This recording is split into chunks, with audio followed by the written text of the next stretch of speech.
when will we be able to get the vaccine? Well, HHS Secretary Alex Azar was asked about that in the news, and here's an idea of how many will be vaccinated at what time in the next few months. We have vaccine available to get to 20 million people by the end of December, and then a total of 50 million by the end of January. And as Dr. Slaoui said, 100 million people by the end of March, but we'll actually have 100 million shots in arms by the end of February between first and second doses.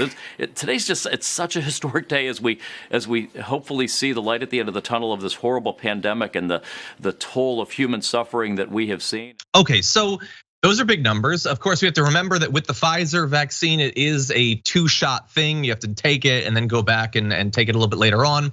But I'm not 100% sure about Moderna. I think Moderna is one, but we also have coming up in just a couple of weeks, there's gonna be data coming in for 2 other vaccines that are being worked on. It is possible of those, if they are shown to be effective, could be approved, and then those numbers could be even higher than Alex Azar was talking about there.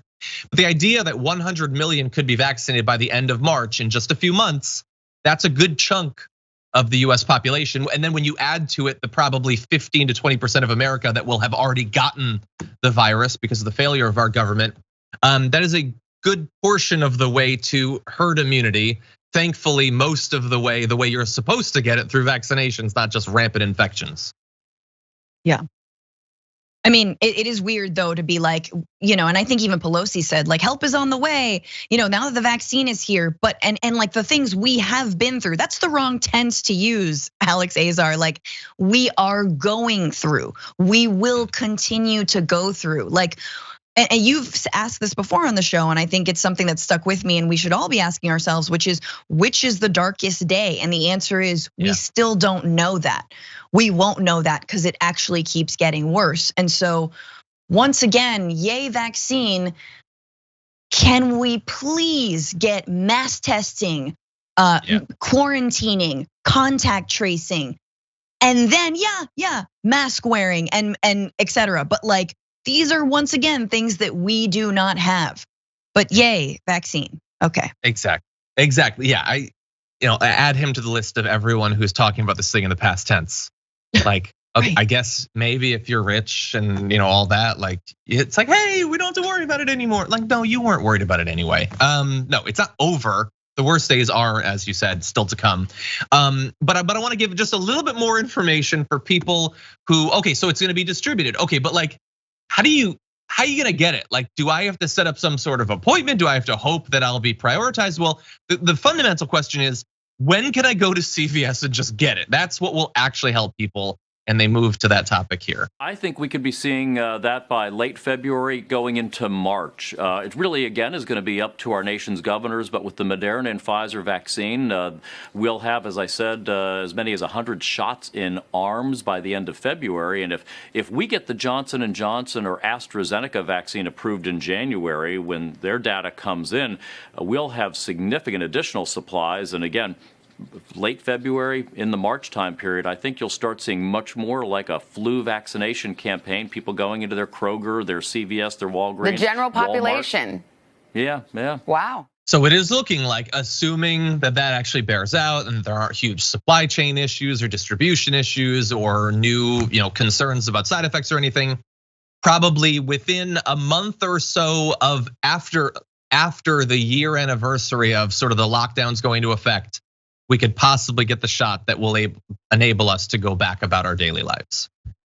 After like 13 months. About all of these companies give us meds under $10 for the next 6 months until they're able to roll out the vaccine completely, yeah? Why don't they just lower the price of like insulin and Humira and things like that, and things that people need pretty much every day and are being gouged for? How about we just make a little deal ski, Bernie would have won. What was I gonna say?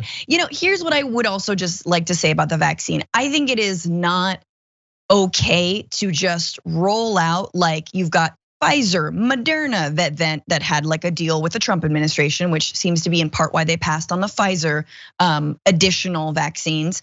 And now you've got Johnson & Johnson. What's the difference between these vaccines? Is there a difference? What's in them? What does it do? Like, I need Fauci and a lot of charts. Like Yes. obviously I believe in science. I guess I trust science, but I also think that we also, we're told this would take way longer than it's taken. And I'm not a scientist, so I don't understand what vaccines, like what is in this and how was it developed. And so I think that should be general knowledge. Sure. Yeah, and I think, hopefully like some doctors that are generally trusted, like Dr. Fauci, will be talking about that. And as much as like it's a stunt to have like Obama take it, like if he takes it, theoretically he knows that it's safe or whatever.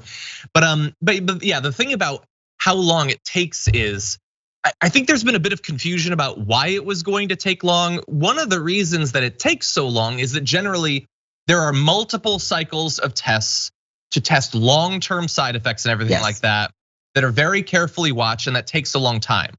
That was sped up. Like they were willing to get it out there because it was killing so many people.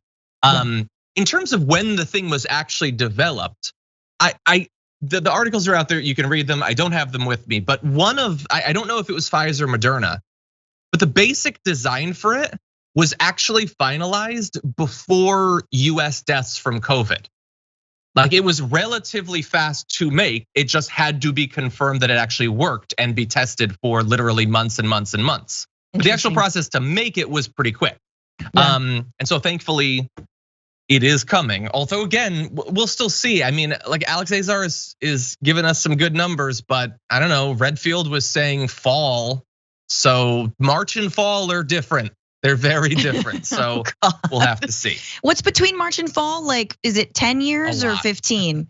I can't remember. Like 15 years. Right, that's what I thought.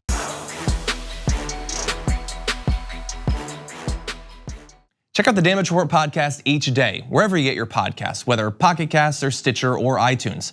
You can join me as I give you the news and stories you want, with a range of co-hosts and interview guests jumping in on the fun each day. Again, that's the Damage Report, wherever you get your podcasts. And if you get them at iTunes, don't forget to rate and review. Sometimes I'll read them live on the show.